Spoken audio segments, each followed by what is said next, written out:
Bon bah ça y est, la nouvelle est tombée.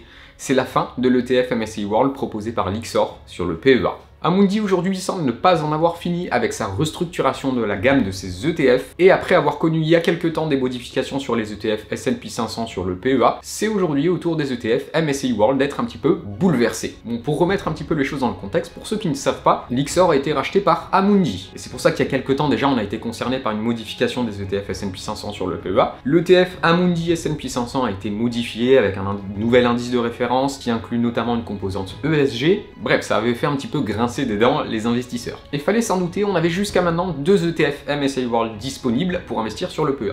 Le premier ETF c'est le CW8, l'Amundi MSCI World, qui a une part d'ETF qui se rapproche aujourd'hui doucement des 500 € et qui du coup était peu accessible pour les personnes qui souhaitent investir des faibles montants tous les mois. Dans ces cas-là, vous aviez la seconde option de vous orienter vers l'ETF MSCI World proposé par Lyxor. La part était beaucoup moins chère, mais vous aviez des frais de gestion un petit peu plus importants. Alors c'est très bien, mais il faut bien comprendre que pour Amundi, ces deux ETF faisaient complètement doublon. Et donc, qu'est-ce qui a été décidé aujourd'hui en ce qui concerne ce doublon d'ETF MSCI World? L'ETF Lyxor MSCI World va être absorbé dans un nouveau fonds. Et ça, en date du 15 mars 2024. Alors, ce nouveau fonds sera toujours un ETF MSCI World qui sera toujours disponible sur le PEA. Il n'y aura pas de modification en ce qui concerne l'indice de référence. L'indice de référence reste bel et bien le MSCI World. Par contre, entre l'ancien ETF Lyxor et le nouvel ETF, il va quand même y avoir des différences. Et la première grosse différence, c'est le traitement des dividendes. L'ETF qui était proposé par Lyxor jusqu'à maintenant était un ETF qui était capitalisant. Ça veut dire que les dividendes étaient automatiquement réinvestis au niveau de l'ETF. Il a été décidé que ce nouvel ETF MSCI World serait un ETF distribuant. On reste sur une enveloppe fiscale, ce qui veut dire que vous allez recevoir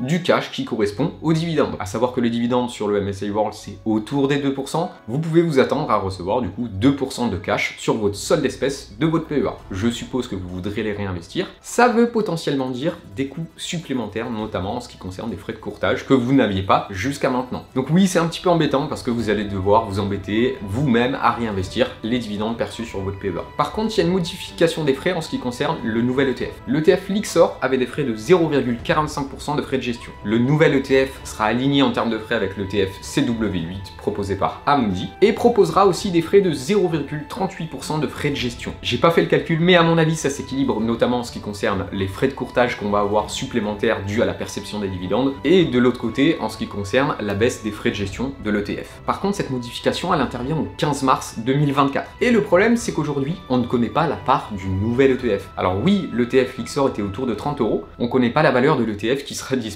à partir du 15 mars. Pour les personnes qui détiennent déjà des parts d'ETF Lyxor, vos parts d'ETF seront automatiquement modifiées vers le nouvel ETF si vous vendez rien du tout. Du coup, je tiens quand même à vous préciser qu'à partir du 15 mars, vous aurez toujours deux ETF disponibles pour investir sur le MSCI World. Ce sera du coup deux ETF Amundi MSCI World. Vous aurez un ETF qui sera capitalisant et un ETF qui aura des caractéristiques relativement similaires, mais qui sera distribuant. Finalement, ces modifications, effectivement, elles nous plaisent pas nécessairement en tant qu'investisseurs parce qu'on se dit qu'aujourd'hui, Amundi a le monopole sur le MSCI World, sur le PEA, et que du coup, forcément, ils peuvent faire un petit peu ce qu'ils veulent. Maintenant, quand on y réfléchit bien, effectivement, ces modifications, elles ont du sens pour Amundi. L'objectif, c'est pas d'avoir des doublons d'ETF. Là, ça leur permet d'avoir une offre qui couvre un ETF capitalisant MSCI World et un ETF distribuant MSCI World. En théorie, je suis pas là pour apporter un conseil. Je vais quand même vous dire ce que je ferais si j'avais cet ETF Lyxor dans mon portefeuille aujourd'hui. Déjà, je ferais rien avant le 15 mars. Il n'y a pas besoin de se précipiter pour voir notamment le prix de la part de l'ETF, pour savoir comment on investira sur les prochains mois. Effectivement, si aujourd'hui on se retrouve avec un deuxième ETF avec une part autour de 400 €, bon bah ce sera potentiellement plus intéressant de s'orienter sur CW8 qui lui est directement capitalisant. Par contre, si le prix de la part reste relativement faible, bon bah je pense que ce sera quand même toujours plus simple pour les personnes qui investissent des petits montants tous les mois d'investir sur ce nouvel ETF malgré le fait qu'il soit distribuant. N'oubliez pas que vous êtes sur une enveloppe fiscale et donc la perception des dividendes, s'ils sont réinvestis derrière,